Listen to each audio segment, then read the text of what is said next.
Hi అండి. అందరికీ నమస్కారం. Welcome to my channel. ఈ వీడియోలో ఏపీ ప్రభుత్వ ఉద్యోగులకు మరియు పెన్షనర్లకు కొత్త పీఆర్సీ మధ్యంతర భృతి అడిషనల్ క్వాంటమ్ ఆఫ్ పెన్షన్ 12% నుండి 15%కి పెంపు అంటూ అప్డేట్ రావడం జరిగింది. సో, దీనికి సంబంధించిన పూర్తి వివరాలు ఈ వీడియోలో తెలుసుకుందాము. వీడియో అయితే ఎక్కడే గానీ స్కిప్ చేయకుండా ఎండ్ వరకు చూసేయండి. అప్పుడే ఇన్ఫర్మేషన్ పూర్తిగా అర్థమవుతుంది. అలాగే వీడియో చూస్తున్న ప్రతి ఒక్కరు వీడియోకి లైక్ చేయండి ఫ్రెండ్స్. ఈ వీడియోని తోటి ఉద్యోగ, పెన్షన్ మిత్రులతో అయితే షేర్ చేయండి. కొత్తగా మన ఛానల్ చూస్తున్నవారు ఇంకా ఎవరైనా సబ్స్క్రైబ్ చేసుకోకపోతే వెంటనే మన ఛానల్ అయితే సబ్స్క్రైబ్ చేసుకోండి. సబ్స్క్రైబ్ చేసుకోవడం వల్ల నేను చేసే ప్రతి ఒక్క వీడియో మీ వరకు రీచ్ అవుతుంది.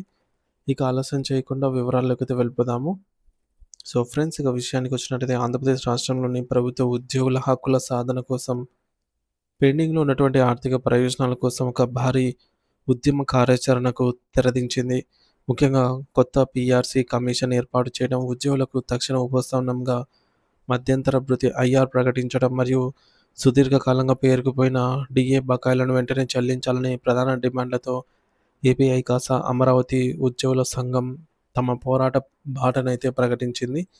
ఈ లక్ష్యాలను సాధించుకోవడానికి కేవలం మాటలతో సరిపెట్టకుండా ఆచరణాత్మక పోరాటం చేయాలనైతే నిర్ణయించుకున్న ఈ సంఘం ఉద్యమ నిర్వహణ కోసం అత్యంత సమర్థులైనటువంటి 13 మంది సభ్యులతో కూడినటువంటి ఒక ప్రత్యేక కమిటీని కూడా ఏర్పాటు చేసింది. ఈ కమిటీ రాబోయే రోజుల్లో ప్రభుత్వంపై ఒత్తిడి తీసుకురావడానికి అవసరమైనటువంటి వ్యూహాలను రచిస్తోంది.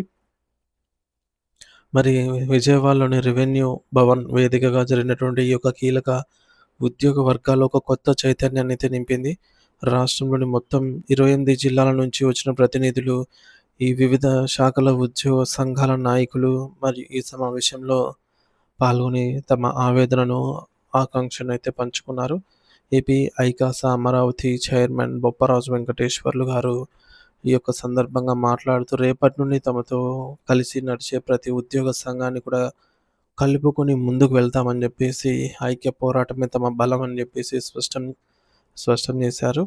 ఉద్యోగులందరూ ఒకే తాటిపైకి వచ్చి పోరాడితేనే ప్రభుత్వం దిగొస్తుందని ఆయన బలంగా విశ్వసిస్తూ ఉన్నారు.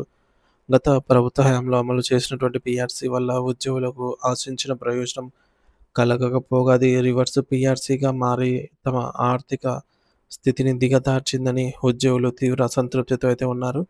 ఆ సమయంలో నష్టపోయిన తమకు ప్రస్తుతం అధికారంలో ఉన్నటువంటి కూటమి ప్రభుత్వం వస్తే తప్పకుండా న్యాయం జరుగుతుందని, మంచి పీఆర్సీ మరియు ఎప్పటికప్పుడు పెరగాల్సిన డీకేలు అందుతాయని అయితే ఉద్యోగులు కోటి ఆశలతో ఎదురుచూశారు. కానీ ప్రభుత్వం అధికారంలోకి వచ్చి ఇన్ని రోజులైనా సరే ఆర్థికేతర అంశాల మీద చూపిస్తున్నటువంటి శ్రద్ధను ఉద్యోగ ఆర్థిక సమస్యల మీద చూపించడం లేదని వారు ఆవేదన వ్యక్తం చేస్తూ ఉన్నారు. ముఖ్యంగా ప్రభుత్వంపై ఒక్క పైసా కూడా ఆర్థిక భారం పడినటువంటి పీఆర్సీ కమిషన్ నియామకం వంటి సాధారణ ప్రక్రియను కూడా గత 2 సంవత్సరాలుగా ఎందుకు పెండింగ్‌లో పెట్టారని వారైతే ప్రశ్నిస్తున్నారు. రాజీనామా చేసినటువంటి కమిషనర్ స్థానంలో కొత్త వారిని నియమించడం అనేది ఒక పరిపాలనాపరమైన ప్రక్రియ మాత్రమే. అయినప్పటికీ దానిని జాప్యం చేయటం వల్ల లక్షలాది మంది ఉద్యోగుల జీతాల సవరణ ప్రక్రియ అనేది ఆగిపోయిందని వారు గుర్తు చేస్తున్నారు.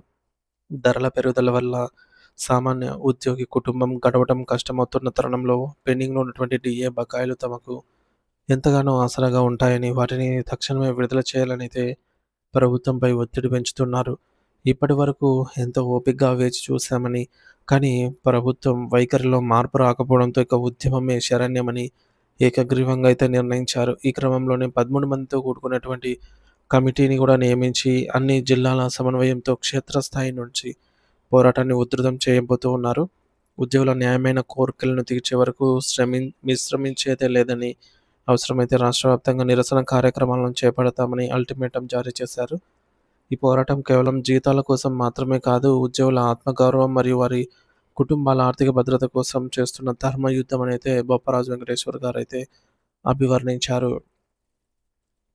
సో ఫ్రెండ్స్, ముఖ్యంగా చూసుకున్నట్లయితే పోరాట కమిటీ ఏర్పాటు, ఉద్యమ కార్యాచరణను పర్యవేక్షించడానికి మరియు ఇతర సంఘాలను సమన్వయం చేయడానికి 13 మందితో కూడుకున్నటువంటి ఒక స్టీరింగ్ కమిటీ ఏర్పాటు, ఐక్యతకు పిలుపు.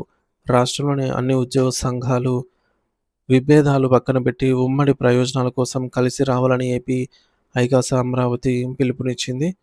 పీఆర్సీ కమిషన్ నియామకం. తక్షణమే కొత్త పీఆర్సీ కమిషన్‌ను నియమించి జీతాల సవరణ ప్రక్రియను వేగవంతం చేయాలని అయితే డిమాండ్ చేస్తున్నారు.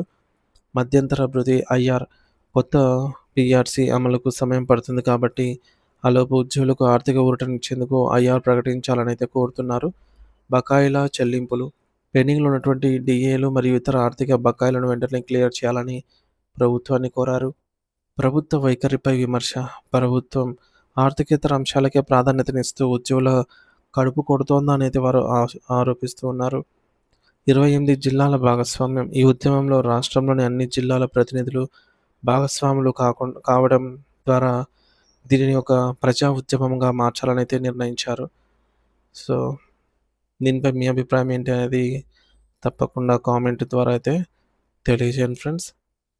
Thank you for watching this video.